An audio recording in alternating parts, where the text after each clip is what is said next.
What's going on, guys? It's actually been a good minute since I actually did a Paragon video, so to speak, or a Paragon remake, Parazombie sort of video in itself.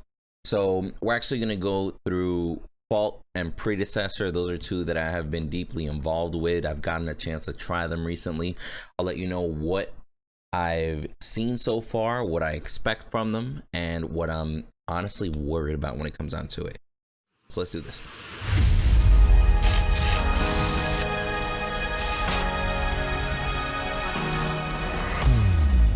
All right, so let's go ahead and start with Fault. Now, let me see. So since the last time I played, or I had tested behind closed doors, actually, Fault in itself has shown a few snippets here and there. They got a couple of little community engagement things going on. But as far as testing, it's actually been extremely quiet for us testers. Like, it's actually been a couple months, if I'm not mistaken, since we actually got a chance to get our hands on it. I know that they released, like, for example here, the Lumberjack Boris. I know they teased that. I know they delayed the early access. You know, we all found out about that. But in case you guys didn't notice, they teased a brand new map with the news of delaying their early access. I'm pretty sure a lot of people missed that. I know so many people that didn't notice that. So I'm excited to get a look at the new map. I have been told by my hookups over at Fault that we'll probably be testing very soon behind closed doors, you know, not able to show to the public. So that's exciting, considering the fact that they said late June, early July. I'm honestly thinking that probably more like early July. Like, I'm thinking I'm gonna go ahead and guess the first week of July is what's probably gonna happen, or at least for everybody. But we'll see what happens there. Let me talk about this now. The military bundle, they released a few skins, you know, like camo on different characters like Bellica, Boris, Twin Blast, and Steel. They actually got a little bit of hate off of this. I don't think it's justified, but because 50% of the proceeds are going to be donated to the World Health Organization, tongue twister for me always. So just because they're donating 50% of the proceeds to the World Health Organization, I saw a lot of comments on Facebook and Instagram and everything that were actually complaining, like, why donate to them? Why not go to, like, you know, like a COVID-19 relief fund and everything? I personally have no problem with the donations towards the World Health Organization, but I know that's going to be a controversial thing. So if you guys want to leave it down in the comments below and let me know, got no problem with that there. Now, they did do a PC giveaway. I know that for a fact. I signed up for it myself because, you know, why not? In itself, basically, it's got everything you need to run a decent stream and or play Fault on basically all the high settings here. So if you haven't signed up for that, they got a whole bunch of ways to sign up there. Go ahead and go to their website, check that out. You know what? I'll put a link in the description below so you guys got that there. Now, they did also announce that they are one step closer to console. Like, they started their PlayStation agreement. You know, it doesn't mean that they've been officially accepted into PlayStation. It just means they got the developer kit so they can start working on PlayStation. So they are working on it. It is confirmed. It's just more like one of my main concerns about this isn't the fact of will they get to console. It's more of when will they get there and how efficiently will they get there. Because I don't doubt their potential in getting there. What I'm concerned of is sacrificing some of their resources, you know, splitting their resources and focusing on console and PC as opposed to just making a great game for PC 100% first, and then after the fact focus on console way later. So that, you know, like, it's up for discussion. I know some people just want it on console as soon as possible. Again, tit for tat. Not really a huge fan of going towards console in the beginning, but you know, it's a nice community play right there. They did also release these ward skins, and I'm a hit and miss on these word skins, to be honest with you guys. Because here's the thing, they look dope, they really do. Even though like the first one and the second one is just like a little bit of moss and no moss basically, but I mean they look sick. They it's awesome. Do I think that at this stage in the game ward skins are needed, or do I think that going into early access the community needs ward skins? I don't think so. I don't think so. Like, to me, honestly, it's kind of irrelevant. Like, they look awesome, and I definitely think it's something they should probably add to the game down the road. It helps differentiate them, but you don't got to do it right now, fam. Like, I would honestly focus on the game, focus on the heroes.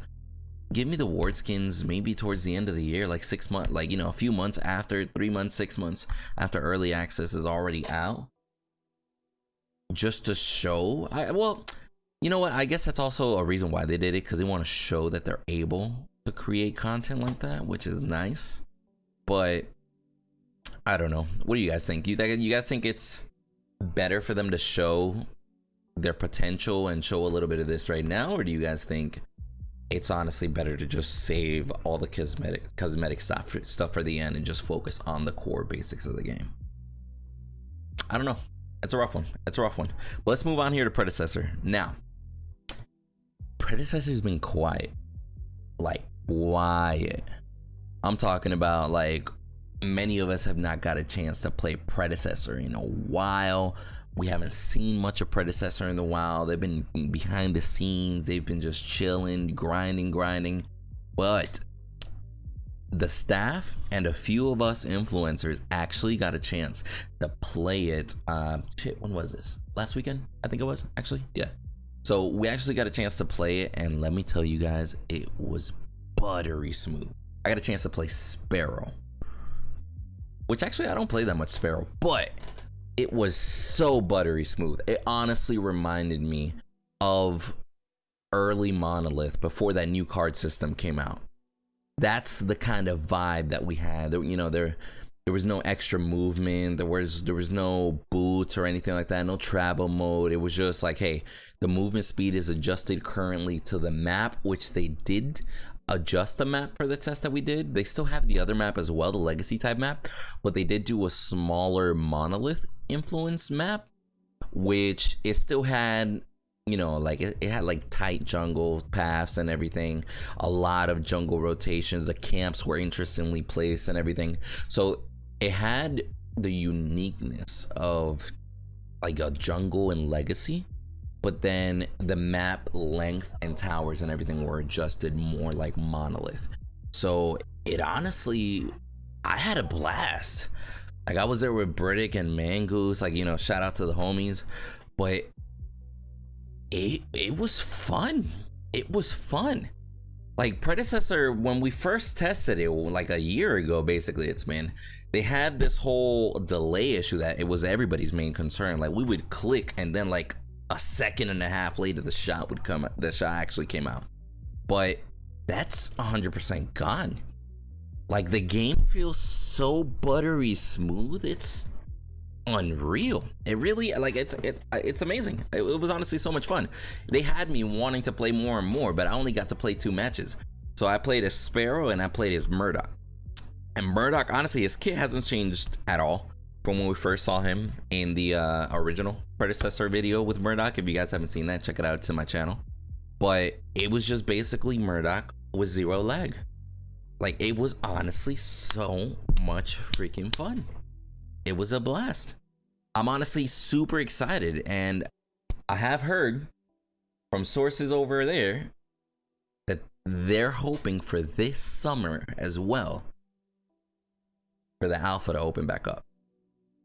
If that happens, that's gonna be freaking mind-blowing. I can't wait to get to play again, and, you know, everybody can stop by the stream and, you know, join some matches and everything for Predecessor and for Fall.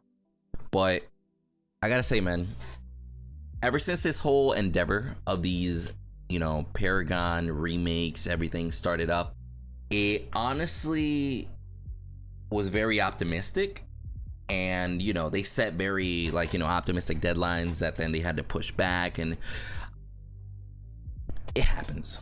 You get me? It happens. Like, these guys have gotten so much fucking what's it called? What's the word I'm looking for? They've gotten so much grief from people because of delaying. But these guys are putting so much work in behind the scenes. From being small studios, I gotta give my shout out to Fault and Predecessor cast, because they are doing a fucking amazing job. I absolutely cannot wait for these to come out. This summer is gonna be lit. Hell, even if it gets delayed again, God forbid, but even if it gets delayed again and we get to play it before the year ends, I'm still gonna be happy. 120 million% happy. So in itself, honestly guys, that's pretty much all the news that has been going on as of recently. One's been a little bit more quiet, you know, keeping their cards to their chest. The other one's been a little bit more open with the testers in itself. But here in this summer, it's gonna be a blast. I hope you guys enjoyed the content. Let me know if you guys want any specific, you know, like suggestions on videos and stuff like that. If you guys haven't checked it out, I did start a Geek Reacts channel. Check that out. Actually, I'm sorry, not a separate channel. It's basically just a video playlist on my channel. So check that out, please. Those are actually pretty funny. Just reacting to fan films and stuff like that. But yeah, till the next video. Peace.